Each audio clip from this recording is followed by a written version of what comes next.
여러분, 성경에 나오는 가장 안타까운 인물을 떠올려 보라고 하면 아마 몇몇 사람들이 머리에 떠오르실 것입니다.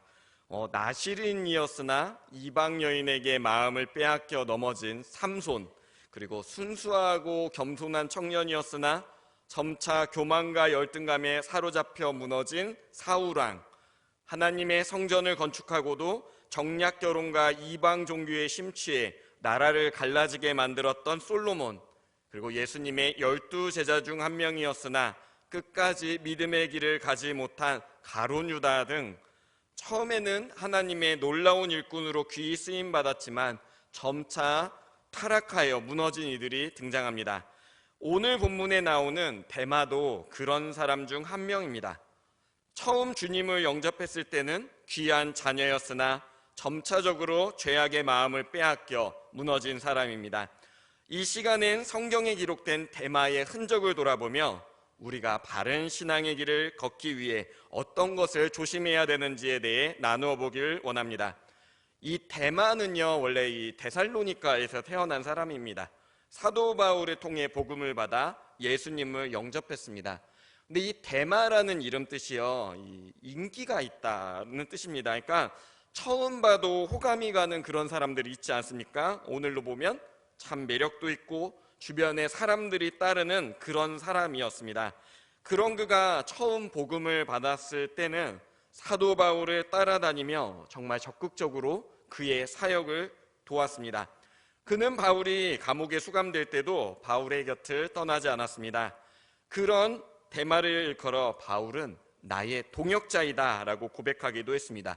자, 빌레몬서 1장 24절 말씀, 빌레몬서 1장 24절 말씀 함께 합독하시겠습니다. 또한 나의 동역자 마가 아리스다고 데마 누가가 문안하느니라. 감옥에서 빌레몬에게 편지를 쓰던 바울은요, 그에게 지금 자신과 같이 있는 동역자들의 이름을 읊습니다. 마가복음의 저자인 마가, 누가복음의 저자이며 바울의 주치의였던 누가, 그리고 아리스다고 데마입니다. 특별히 이 아리스다고라는 사람이요, 이 데살로니가에서 복음을 받고 바울을 따라다녔는데 사도행전 27장 2절을 보면 바울과 함께 복음을 전하다가 같이 옥에 갇힌 사람으로 기록되어 있습니다. 그리고 전승에 의하면 그는 사도 바울보다도 오히려 먼저 순교를 당할 정도로 신실한 믿음의 사람으로 이제 일컬어졌습니다. 근데 데마 역시 그런 위대한 초대교회의 위인들과 함께 바울의 동역자로 일컬어졌습니다. 당시 초대교회 상황에서 동역자라는 말은요, 단순하게 일을 같이 하는 사람 이상의 의미였다고 합니다. 그들에게 동역자라는 말은 생명을 같이 하는 사이라는 의미를 담고 있었다고 합니다. 그런 의미에서 동역자는 피를 나눈 형제보다 더 가까운 사이였습니다. 그리고 빌레몬서가 쓰여질 때만 해도 데마는 사도 바울에게 정말 큰 신뢰를 받고 함께 생명을 내어주며 일할 수 있는 사이로 받아들여졌습니다. 그런데 변화가 시작되죠. 자, 골로새서 4장 14절 말씀 함께 합독하시겠습니다. 사랑을 받는 의사 누가와 또 데마가 너희에게 문안하느니라. 이제 보통 이 골로새서하고 빌레몬서가 좀 비슷한 시기에 쓰여졌다고 하는데요, 대부분의 사람들은 그래도 골로새서가 조금 더 늦게 쓰여졌다라고 봅니다. 그런데 시간이 흘러가면서 지금 아주 미세한 차이지만 이제 캐치하신 분이 계실 수도 있습니다. 이 바울이요, 동역자를 소개하는 과정에서 누가와 데마를 소개하는 이 과정이 바뀌었습니다. 빌레몬서만 해도요, 데마는 누가보다 먼저 언급되는 사람이었습니다. 그런데 방금 보면은 골로새서에서 위치가 바뀌었죠. 그래서 제가 이렇게 말씀을 드리면, 이름 먼저 쓰는 게 뭐 중요합니까? 라고 물으실 수도 있는데요, 당시는 굉장히 중요한 시대였습니다. 이 글을 다룬다는 게 당시 사람들에게는 신성한 지식을 남기는 일이라 믿었기 때문에 분명한 규칙과 룰을 가지고 글을 써야 했습니다. 그래서 이 저자들은 꼭 직분적으로 높거나 연령별로 혹은 성별을 감안해서 사람들의 이름을 반드시 순서대로 쓰곤 했습니다. 그런데 그 입지가 바뀌는 경우가 아주 가끔 있었습니다. 가장 대표적인 케이스가 여러분 잘 아시죠? 브리스길라와 아굴라의 케이스입니다. 처음에 성경에서 나올 때는요, 아굴라가 먼저 소개되고 그 아내 브리스길라 이렇게 소개가 됩니다. 근데 나중에 보면은 아내인 브리스길라가 먼저, 그래서 아굴라, 그래서 브리스길라와 아굴라 이렇게 일컬어지기 시작됩니다. 근데 그 이유가 분명합니다. 이 아내가, 그녀가 더 하나님의 뜻에 합당한 영향력 있는 삶을 살았기 때문입니다. 누가와 데마도 그렇습니다. 누가는 의사였지만 여러분, 당시는 의사가 오늘날처럼 특별히 우대를 받던 시대는 아니었습니다. 바울의 주치이긴 했지만 바울의 입장에서 처음에 그는 다른 동역자들에 비해서 주목받지 못하는 인물이었습니다. 그런데 점차 누가와 데마의 평가가 바뀌기 시작했습니다. 누가에게는 사랑받는 의사라는 평가가 붙기 시작했지만 데마에게는 점차적으로 수식어가 사라졌습니다. 성서학자들은요, 빌레몬서에서 이 데마의 이름에 수식어가 빠지고 누가보다 뒤로 가게 된 이유를 이렇게 이야기합니다. 데마가 영적으로 퇴보하는 모습을 보였기 때문이다. 분명히 데마는요, 누가 보기에도 누가보다 먼저 된 자였습니다. 그러나 그가 영적으로 병들어 하나님의 귀한 사역을 소홀히 하기 시작했고, 그로 인해 두 사람의 평가가 뒤바뀌기 시작한 것입니다. 그리고 그는 결국 신앙을 떠나는 지경에 이르고 말았습니다. 디모데후서 4장 10절 상반절 말씀 함께 합독하시겠습니다. 데마는 이 세상을 사랑하여 나를 버리고 데살로니가로 갔고. 디모데후서는 이견 없이 바울이 쓴 마지막 서신이다 라고 받아들여집니다. 근데 그 마지막 편지에서 바울이 데마가 나를 버리고 데살로니가로 갔다라고 분명하게 지적을 합니다. 이 편지를 쓰던 바울의 말년, 이 바울은 굉장히 고독한 처지였습니다. 처음에 바울이 옥에 갇혔을 때는 이제 신자들이 바울을 찾고 기도도 열심히 해주고 물질로 후원했습니다. 그러나 감옥에 있는 시간이 길어지니까 어떻습니까? 바울의 처지에 대해 흉흉한 소문이 돌고 사람들도, 그를 돌보던 사람들도 한 사람 두 사람 떨어져 나갔습니다. 여러분, 가정에서 병을 앓는 이제 우리 가족을 돌보면서도 이런 일이 있지 않습니까? 처음 한두 달은 정말 정성껏 간호하지만 김병에 효자 없다고 점점 이제 좀 지치는 이런 모습들이 있지 않습니까? 피를 나눈 가족들도 그럴진데 하물며 바울을 돌보던 신자들은 어떠했겠습니까? 이 사람들이 믿음이 없어서 바울을 버렸던 것이 아닙니다.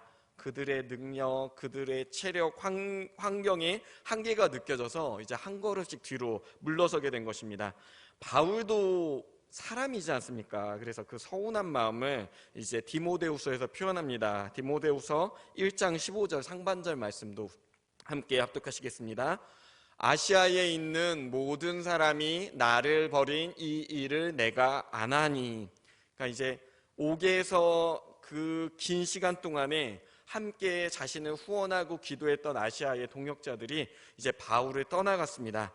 근데 바울이요, 이 말을 하면서 이들이 믿음이 타락했다, 자신을 배신했다 이렇게 표현하지는 않습니다. 그들을 이해하면서도 서운한 마음을 이렇게 표현한 것이죠. 그러나 데마에 대해서만은요, 그가 세상을 사랑하여 자신의 곁을 떠났다라고 분명하게 기록합니다. 데마는 확실히 자신의 신앙을 버리고 떠나갔던 것입니다.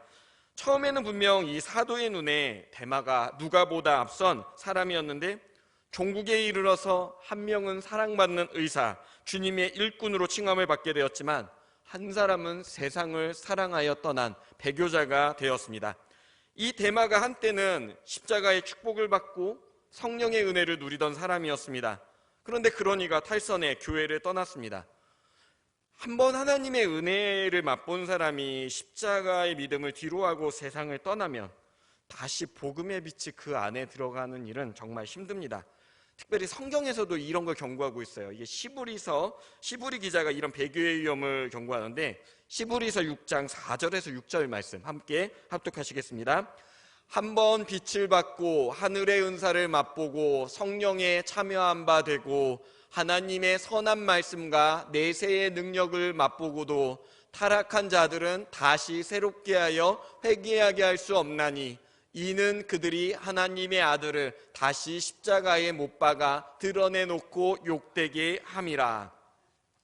대마를 통해서 깨달을 수 있는 교훈이 분명해지는 것입니다. 시작은 좋으나 끝이 나쁜 신앙생활을 하지 말라는 것입니다. 그러나 이런 비극적인 상황이 오늘날 우리 교회 안에서도 심심치 않게 발견됩니다. 처음에는 큰 뜻을 품고 시작했던 신앙의 결단들이 나중에는 흐지부지 되는 그런 경우가 많지 않습니까? 믿는 자들이 가져야 한 중요한 덕목, 저는 이걸 여러분들한테 권면해드리고 싶습니다. 우리 믿는 자들에게는요, 초지일관하는 자세가 필요합니다. 곧 시작할 때 이 다짐을 계속해서 되새기면서 흐트러지지 않게 마무리하는 것, 이것이 중요함을 기억하시길 소망합니다. 여러분, 아무리 시작이 좋아도 끝이 나쁘면 처음에 잘했던 것들의 의미는 흐트러지기 마련입니다. 주님께서는 우리가 이 믿음의 여정을 살아갈 때 초지일관하는 믿음을 지키길 원하십니다. 그렇다면 여러분, 왜 이 대마는 초지일관하지 못했습니까? 그것은 그의 믿음이 온전한 믿음이 아니었기 때문입니다. 처음 복음을 받았습니다. 그리고 그는 매우 적극적으로 신앙생활을 했습니다. 바울을 따라 감옥에서도 그를 도왔을 정도로 적극적이었습니다. 그러나 안타깝게도 대마는 예수님을 믿어 좋은 것을 겪을 때만 열심인 믿음을 가졌습니다. 예수님을 믿어 마음에 오는 평안, 욕심에서 해방되고 죄의 두려움에서 해방되며 하나님의 도우심, 그 축복, 영광의 자리만을 찾았습니다. 그러나 믿음을 지키기 위해 어려운 일을 당하게 될 때 그는 그 자리를 피하는 인물이 되었습니다. 이것이 바로 그가 초지일관하는 신앙을, 믿음을 지키지 못한 이유였습니다. 예수님을 믿는 신앙을요, 이제 제가 이 말씀을 준비하면서 옥하는 목사님의 이제 설교집을 봤는데, 옥하는 목사님이 이런 비유를 드시더라고요. 두 부류의 믿음을 가진 사람이 있다. 첫 번째는 예수님의 옷자락만 붙잡고 가는 사람, 그리고 또 다른 부류는 예수님께 온전히 사로잡힌 사람이다 라는 이런 비유를 썼습니다. 근데 저는 이 말씀 완전히 공감합니다. 특별히 이 대마가 내가 예수님을 믿는다 말했지만 그는 예수님의 옷자락을 붙잡는 사람이었습니다. 왜 옷자락을 붙잡습니까? 옷자락을 붙잡아도 능력이 나타나고 놀라운 이적이 나타나니까 나에게도 그런 영광이 있지 않을까, 그런 유익이 있지 않을까 하는 마음에 예수님의 옷자락만 붙잡는 사람이었습니다. 복음에 관심은 있었지만 그 복음 안에 온전히 들어가지는 못한 사람이었던 것이죠. 요즘은 좀 덜한데요, 옛날 시장에 보면 옛날 어머니들이 긴 치마 많이 입고 다녔잖아요. 그럼 어린아이들이 이제 치맛자락을 붙잡고 다니는 모습을 보곤 했습니다. 그러면 당시에는 애들이 이쁘니까, 그리고 엄마가 바빠서 그러려니 하고 이렇게 생각을 했는데, 어느 순간 방송에서 이런 얘기를 하더라고요. 아이가 부모 치맛자락 붙잡고 다니게 하면 정말 위험하다. 왜냐면은 아이들은 외부 자극에 쉽게 반응하기 때문에 치맛자락을 잡고 있다가도 자기 눈에 자기가 좋아하는 장난감 혹은 자기 눈에 예뻐 보이는 뭐 짐승, 강아지 이런 거 보면은 그냥 냅다 손을 놓고 도망간다는 것입니다. 그리고 저희 목회자 세미나 할 때도 이제 김유신 목사님 말씀하시는데, 그 길에서 아이를 부르는 거 굉장히 위험하다는 말씀을 하시더라고요. 아니나 다를까 어저께 제가 아이를 데리고 나갔다가 저희 아이 두 아이가 길 건너편에 있는데 깜짝 놀라가지고 아이를 불렀더니 그 차도를 우리 두 아이가 손을 잡지도 않고 그냥 잽싸게 뛰어오는 겁니다. 너무 놀라가지고 제가 아이를 딱 잡았어요. 근데 그때 제가 느낀 게 있습니다. 이 아이들이 부모의 옷자락을 잡는다고 그거에 만족하면 안 된다는 거. 정말 이 아이들은 부모의 품에 온전히 잡혀 있을 때 안전하다는 그런 것을 깨달았습니다. 여러분, 우리 신앙도 그렇지 않습니까? 마치 엄마의 옷자락 붙잡고 다니다가 외부의 자극의 시선을 빼앗겨 손을 놓으면 길을 잃게 되는 것, 그것이 바로 우리 존재입니다. 온전히 주님의 품 안에 있지 않으면, 그 안에 온전히 매이지 않으면 길을 잃고 헤맬 수밖에 없는 존재가 바로 우리이지 않습니까? 사랑하는 성도 여러분, 예수님께 온전히 사로잡히시는 은혜를 누리시길 주님의 이름으로 축원합니다. 주님의 손을 꼭 잡고 우리 갈 길을 나아갈 때만 우리는 끝까지 주님을 따라갈 수 있습니다. 우리는 세상이 주는 행복과 자랑, 그 모든 것보다 예수님을 더 사랑해야 합니다. 대마는 그 마음 바닥에 세상을 사랑하는 마음이 깔려 있었습니다. 그래서 그는 끝까지 예수님을 따라가지 못했습니다. 우리도 마음 밑바닥에 세상을 향한 사랑이 깔려 있다면 끝까지 주님을 따라갈 수 없습니다. 예수님께서는 제자들에게 하나님과 재물을 동시에 사랑할 수 없다라고 분명히 말씀하셨습니다. 그런 사람은 당장은 주님의 옷자락을 붙잡고 따라갈 수 있지만 언젠가는 자신이 더 사랑하는 쪽으로 돌아서기 마련입니다. 하나님을 세상보다 더 사랑하는 사람, 하나님을 세상보다 더 사랑하는 사람만이 끝까지 하나님을 따라갈 수 있음을 기억하시길 소망합니다. 그러나 세상을 하나님보다 더 사랑하는 사람은 신앙에 어려움이 생기면 언제든지 하나님을 떠날 수 있습니다. 오늘 본문에 나온 데마가 그런 사람이었습니다. 어떤 영성가들이 한국 교회를 논하면서 한국의 오늘날 교인들이 너무 신앙의 이익만을 따르는 모습을 갖고 있다, 이거 너무 걱정이다 라는 말을 많이 합니다. 예수님을 믿는 이유가 살면서 행복을 누리고 사람들을 사귀고 마음에 평안을 주기 때문이다 고백하는 사람들 사실 많지 않습니까? 그리고 사실 예수님하고 제자들도 이런 기쁨을 누려야 한다라고 말씀하셨습니다. 그러나 우리가 주님을 따르는 이유가 여기에만 머물러서는 안 됩니다. 때로는 우리가 예수님을 믿기 때문에 핍박을 당하고 불이익을 당해도 주님을 따르는 믿음을 가져야 합니다. 지금 이 세계 안에는요, 예수님을 믿는다는 그 이유 하나만으로 삶 자체가 위태로워지는 이들이 많이 있습니다. 만약 그 자리에 우리가 있다면 스스로의 신앙을 지탱할 수 있는지 우리는 돌아볼 필요가 있습니다.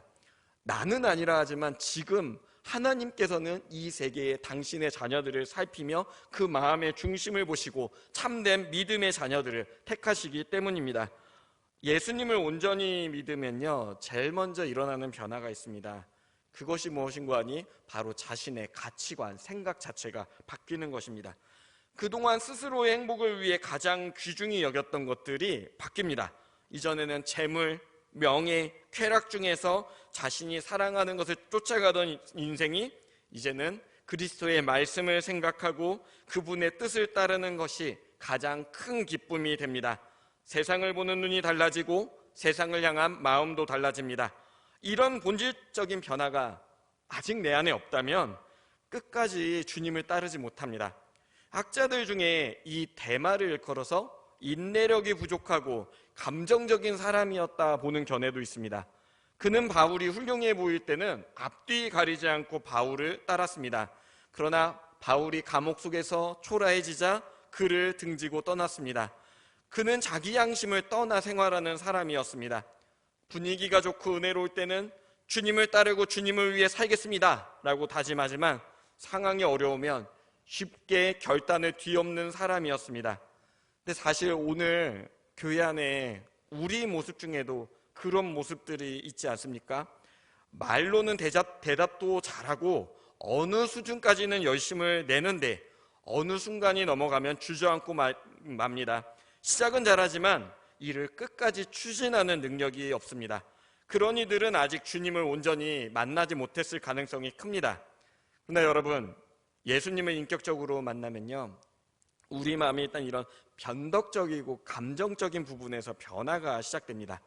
하나님께서 이 예수님의 자녀가 된 사람들의 약한 부분을 살피시고 성령을 통해 끊임없이 그 부분을 치료하시기 때문입니다. 그래서 여러분, 예수님을 잘 믿으면요, 여러분 우리 성격도 변한다는 거 믿으시길 소망합니다. 성령님께서는 단순하게 그냥 믿어라 말만 하시는 분이 아니라 우리의 약함을 새롭게 하셔서 우리를 세우시는 그런 주님이시기 때문입니다. 사실 이게 제 얘기이기도 합니다. 이제 저희 담임 목사님께서도 성령을 체험하신 후에 이제 뭐 피아노 능력이나 많은 부분이 이제 성취된 말씀을 하시는데요. 저도 좀 비슷한 경험이, 그 정도는 아니지만 비슷한 경험이 있습니다. 저는 사실 원래 좀 감정 기복이 심하고 그 다음에 말을 굉장히 잘 못하는, 말을 굉장히 느리게 하는 그 부끄러움을 많이 타는 성격이었습니다. 공부도 잘 못했습니다. 그래서 앞에 나서서 뭔가 말하거나 회중들 앞에서 노래하는 것은 정말 상상도 할 수 없었습니다. 그런데 어느 날 은혜 체험을 하고 신학교를 가겠다 결정을 한 후에 제가 그 당시 섬기던 담임 목사님을 뵙고 말씀을 드렸습니다. 그리고 이 담당 전도사님한테도 말씀을 드렸어요. 근데 두 분이 이렇게 말씀을 하시는 거예요. 선생님, 그거 저희가 볼 때 선생님 그거 못해요. 목회 아무나 할 수 있는 거 아니에요. 저희가 볼 때 선생님이 목회 뭐 이걸 얘기한 게 아니라 안 맞아요, 하지 마세요, 이런 말씀을 들었었습니다. 실제로 저에게는 제가 그 약점을 알지 않습니까? 굉장히 큰 두려움이 있었습니다. 그래서 이 약점을 누구보다 잘 알고 있었기 때문에 이제 신학교를 다니면서 그리고 교회 전도사를 하면서 정말 이 부분을 가지고 기도를 많이 했습니다. 근데 신학교를 다니고 몇 해가 지나고 졸업할 때쯤 되니까요, 주변 사람들, 그러니까 그 전에 사람들 말고 신학교 이후에 만났고 교회에서 만난 사람들이 저에 대한 평가가 바뀌었습니다. 이게 무엇인가 하니 말을 참 잘한다, 이렇게 평가가 바뀌었습니다. 저는 이것이 성령님께서 제가 사역을 감당할 수 있도록 고쳐주시는 것이라 생각을 합니다. 저뿐 아니라 우리 모두 저마다 부족한 모습이 있지 않습니까? 그러나 그런 약점을 하나님 앞에 내어놓으시길 축원합니다. 주님께 기도하십시오. 주님, 저의 약한 부분을 고쳐주십시오. 내 힘으로는 할 수 없으나 주님께서 고쳐주시면 감당할 수 있습니다. 제가 연말이니까 드리는 말씀인데요, 담임 목사님께서 여러분에게 어떤 사역을 권하실 때는 정말 많이 지켜보시고 기도하시고 할만하니까 이렇게 말씀 부탁을 드리는 겁니다. 그런데 꼭 저는 안 돼요, 저는 부족해요 하는데요, 그거를요 담임 목사님께 하실 말씀이 아니고 기도 중에 하셔야 됩니다. 담임 목사님께서 우리 교회를 위해 저한테 이걸 맡겼는데, 주님, 제가 이걸 할 능력이 부족합니다, 능력을 주세요, 이렇게 기도하시는 우리 성도님들 되시길 주님의 이름으로 축원합니다. 감사합니다. 저는 이 부분 아멘 안 나올까 봐 걱정했습니다. 우리가 정말 주님 앞에 겸손한 모습으로 나아간다면 그 겸손한 모습을 주님께서 들어서 믿음의 경주를 끝까지 달려갈 수 있도록 인도하실 것입니다. 그러나 이 대만은 끝내 자신을 돌아보지 않았고 감정을 따라, 스스로의 의지를 따라 세상으로 나아갔습니다. 이 데마가 로마에서 바울을 따를 때 아마 로마 감옥을 자주 드나들었을 것입니다. 근데 점점 그의 생각이 바뀌는 거죠. 가보니까 로마는 저렇게 휘황찬란하고 감옥에 갇혀있는 사람들, 이 바울을 돌보던 사람들은 다 나가 떨어지고, 자, 마지막 말년에 바울의 이 초라한 모습을 보았을 것입니다. 점점 데마의 마음이 흔들렸습니다. 바울을 통해 배운 예수님보다 로마의 저 네로 황제가 더 커 보이고, 로마의 영광에 비해 이스라엘에서 이루어진다는 하나님의 나라는 터무니없게 작게 느껴졌습니다. 로마의 귀족들이 바울보다 훨씬 더 지혜롭고 또 행복해 보였습니다. 바울을 바라보고 로마를 바라볼 때 그의 다짐이 점점 무너졌습니다. 그는 한 인생 잘 살아보겠다는 다짐으로 교회를 떠나기로, 그리고 주님을 떠나기로 결심했습니다. 시작이 좋았던 데마였지만 세상을 사랑했기에 그의 마음은 변했습니다.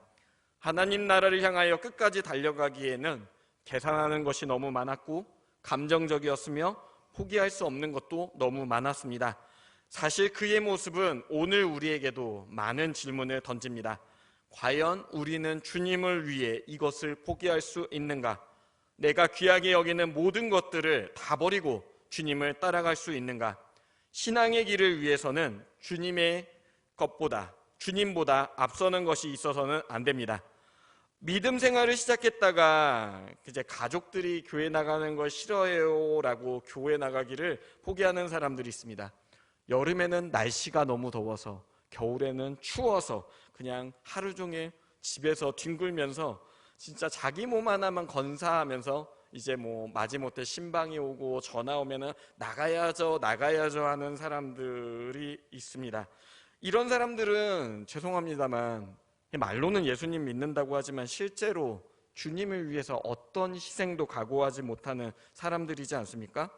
그리고요, 어떤 분들은 교회에서 누구 보기 싫어서 교회 오기 싫다라고 이렇게 얘기합니다. 여러분, 이렇게 나약한 믿음으로 어떻게 주님을 따를 수 있겠습니까? 교회에서 보기 싫은 사람이요, 초대교회는 목에 칼에 드는 사람들, 그 두려움 앞에서도 예수님을 위해 나갔습니다. 믿음의 생활은요, 담대함이 필요함을 꼭 기억하시길 소망합니다. 사랑하는 성도 여러분, 그럼에도 이 시간 예배를 위해 나오신 성도님들 모두 좋은 출발을 택한 사람들이라는 사실 믿으시길 소망합니다. 그러나 바라기는 대마와 같이 믿음의 경주 중간에 포기하는 사람이 되지 않으시길 주님의 이름으로 축원합니다. 주님은 우리를 구원하시기 위해 모든 것을 바치셨습니다. 그 주님께서 우리 마음의 중심을 온전히 받기 원하십니다. 그 하나님의 주신 영광 너무나 존귀하기에 우리는 온 마음과 정성을 다해 하나님을 찬양하고 사랑함이 마땅합니다. 세상을 사랑하는 사람은 그런 하나님 나라에 합당하지 않습니다. 이 땅에 있는 부귀영화와 쾌락보다 하나님 나라의 영광이 더 존귀함을 믿으시길 소망합니다. 우리가 마지막 날 하나님 나라에 들어설 때 주님께서 분명 우리의 손목을 잡고 인도하실 것입니다. 그러고 말씀하시겠죠. 충성된 종아, 끝까지 잘 참고 견디었구나. 내가 너에게 베풀 천국의 영광이 얼마나 큰지 바라보아라. 세상 살면서 사람들이 탐하는 영광, 이것과 비교되겠느냐? 그것은요, 지금 제 말이 아니고 바로 사도 바울이 보았던 영광입니다. 자, 로마서 8장 18절 말씀, 로마서 8장 18절 말씀 함께 합독하시겠습니다. 생각하건대 현재의 고난은 장차 우리에게 나타날 영광과 비교할 수 없도다. 하나님 나라의 영광을 바라보는 영적인 눈이 띄어지면 이 세상 어떤 것도 보잘것없어 보입니다. 그래서 복음을 받아 예수님을 제대로 영접한 사람들은 절대 중도에 포기하지 않습니다. 많은 사람들이 스스로 기회가 많다 생각하며 굳이 지금 믿음을 결단할 필요가 있는가라고 이렇게 말합니다. 그러나 여러분, 미래의 일은 누구도 장담할 수 없습니다. 당장 오늘 저녁에라도 주님께서 부르시면요, 하나님 앞에 설 수밖에 없는 게 우리 존재입니다. 지금 당장 말씀을 전하는 저 역시 경서가 오늘 너는 내 앞에 와야겠다 하면 저는 내일 여러분과 함께 하지 않고 이제 그 나라에 갈 수밖에 없는 것, 그것이 바로 인생입니다. 사랑하는 성도 여러분, 대마처럼 중도에 포기하는 낙오자가 되지 마시고 바로 지금 이 자리에서 결단하여 하나님의 나라에 들어가는 날까지 전진하시길 축원합니다. 영원한 천국이 있는데 어떻게 작은 유혹의 마음을 빼앗길 수 있겠습니까? 그리고 어떻게 사적인 감정 때문에 돌아설 수 있겠습니까? 영원한 저 천국 면류관을 얻기까지 모든 어려움을 극복하며 전진하는 저와 성도님들 되시길 축원합니다. 기도하시겠습니다.